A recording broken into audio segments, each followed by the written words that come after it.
Hey guys, welcome back. I hope you guys are doing well. This is your buddy again from Magic. So today in this video, I'm gonna talk about muscle building secrets, which will definitely help you grow your muscles. Alright? So इसके पीछे क्या science है ये जानने के लिए आपको video पूरा देखना पड़ेगा till the end, so that you can come to know about it. Alright? So without wasting any further time, let's begin.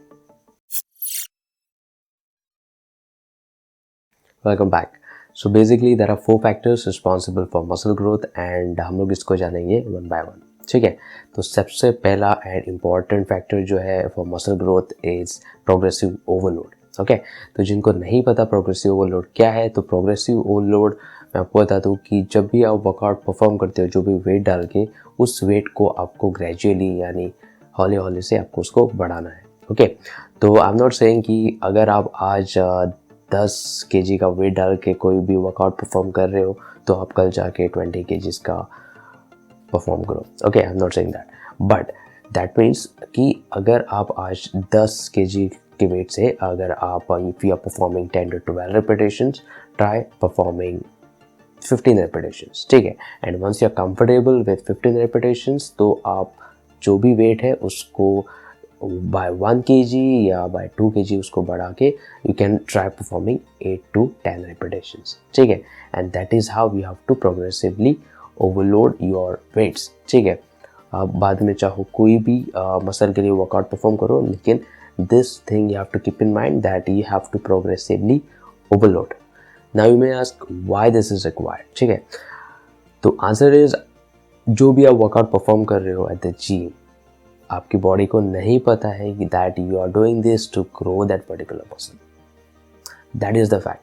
तो आपकी बॉडी को ये नहीं पता है कि आपको वो मसल ग्रो करना है, इसके लिए आप वर्कआउट परफॉर्म कर रहे हो. हालांकि आपकी बॉडी को ऐसा लग रहा है that you are doing this for a survival. Meaning अगर आप इसको नहीं करोगे तो you are going to die sooner. ठीक है, तो इसके लिए उस पर्टिकुलर चीज़ को अडाप्ट करने के लिए आपकी बॉडी डेवलप कर देती है अपने आप को. ठीक है, एंड फॉर दैट आपको प्रोग्रेसिवली ओवरलोड करना है. सो अगर आप कोई भी वर्कआउट परफॉर्म कर रहे हो for months with same weights and repetition, then please stop it and try progressive overload. ठीक है, आई एम नॉट सेइंग कि आप सेम रूटीन से मसल ग्रो नहीं कर पाओगे, बट एक ऐसा पॉइंट आएगा where that particular muscle will stop growing अगर आप सेम रेपिटेशंस और वेट से परफॉर्म करोगे. Second thing is mechanical tension. तो जब भी आप कोई भी वर्कआउट परफॉर्म करोगे यूजिंग वेट्स, तो आप आपके उस पर्टिकुलर मसल पे मैकेनिकल टेंशन डालोगे. ओके, लेकिन इसमें एक चीज़ बहुत ही इंपॉर्टेंट है कि that you perform with heavy weights as possible. ठीक है, एंड आपको full range of motion perform करना है. ओके, तो जितना टाइम आप उस वेट से कोई भी वर्कआउट परफॉर्म करोगे, उतना टाइम के लिए आप अपने उस पर्टिकुलर मसल को मैकेनिकल टेंशन दोगे. ओके, तो इसमें 2 चीज़ें इंपॉर्टेंट है, heavy weight as possible and second thing is full range of motion. तो जब भी आप full range of motion perform करोगे तभी आप उस पर्टिकुलर मसल पे मैकेनिकल टेंशन डालोगे. That will help you grow that particular muscle. तो इसमें 2 चीज़ें इंपॉर्टेंट है. First thing is heavy weights as possible and full range of motion.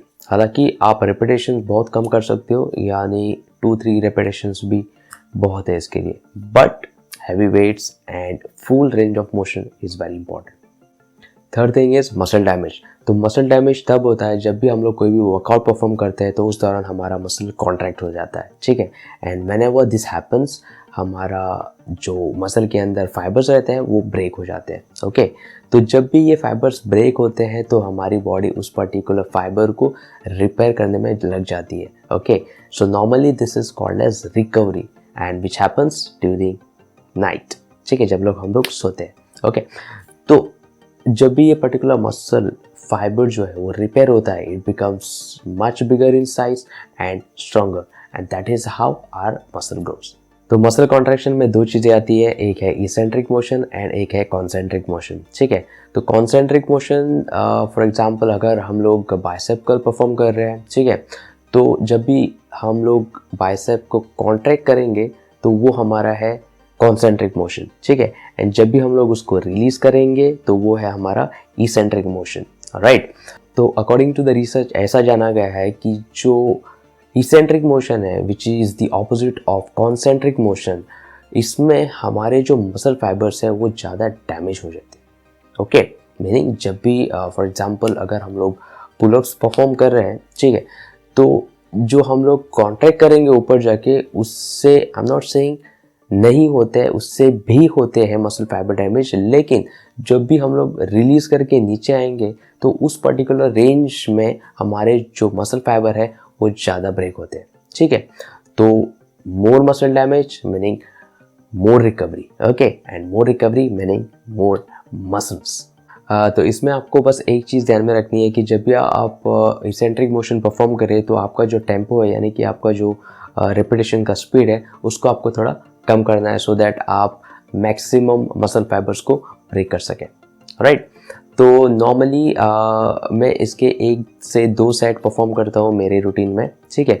तो फॉर एग्जांपल अगर मेरा चेस्ट डे है तो मैं 3 सेट मेरे जो बेंच प्रेस है वो नॉर्मल जैसे मैं रेगुलरली करता हूँ वैसे ही परफॉर्म करूँगा, एंड जो मेरा 4 सेट है उसमें मैं निगेटिव्स पे ज़्यादा फोकस करता हूँ। Now the fourth thing is metabolic stress. तो मेटाबॉलिक स्ट्रेस क्या है? तो जो भी बंदे जिम में जाते हैं उनको तो पता ही होगा कि पंप क्या है, ओके। तो metabolic stress is nothing but pump. तो जब भी हम लोग किसी भी मसल को कंटिन्यूसली कॉन्ट्रैक्ट करते हैं विथ मैनी रेपिटेशंस, ठीक है, तो उस पर्टिकुलर मसल में जो फ्रेश ऑक्सीजनेटेड ब्लड है उसका सप्लाई लिमिट हो जाता है, वो वहाँ पे नहीं पहुँच पाता है। This state is also called as hypoxia, and when this happens हमारे उस पर्टिकुलर मसल में मेटाबोलाइट बिल्डअप हो जाते हैं, like hydrogen ions and lactates, ठीक है। तो this particular feeling is called pump, and ये जो पंप की फीलिंग है वो हमारी बॉडी में एनाबॉलिक सिग्नलिंग करना शुरू कर देती है, which help promote testosterone and growth hormone in our body, which are very important for muscle growth. तो इन शॉर्ट, जब भी आप ये चारों चीज़ें आपके रूटीन में इंक्लूड करोगे, which is progressive overload, mechanical tension, muscular damage and metabolic stress, तो आपको रिजल्ट्स डेफिनेटली मिलेंगे, meaning you will definitely grow your muscles, ठीक है। So now coming to the part जिसके लिए आप यहाँ पे आए हो, विच सेज 7 दिन में आपको बॉडी कैसे बनानी है। तो गाइस आई एम सॉरी, आप मुझे इसके लिए गालियाँ दे सकती हो अभी, बट एज अ कोच मेरा काम है आपको फैक्ट्स बताना। तो 7 दिन में आपकी बॉडी ऑब्वियसली नहीं बनेगी, बट 7 वीक में अगर आप ये चारों चीज़ें फॉलो करके प्रॉपर न्यूट्रिशन लोगे तो definitely take my words guys, definitely you will see some crazy progress in your body. So I hope you have learned something new out of this video, and if you did then show some love and hit that like button. So I'll be coming up with ऐसे ही धमाकेदार science based bodybuilding content, ठीक है। So if you don't want to miss out on anything then consider subscribing to my channel and press that bell icon so that you don't miss on any updates, ठीक है। So I'll see you guys in my next video. Until then, this is your buddy Pro Magic signing off. Take care guys.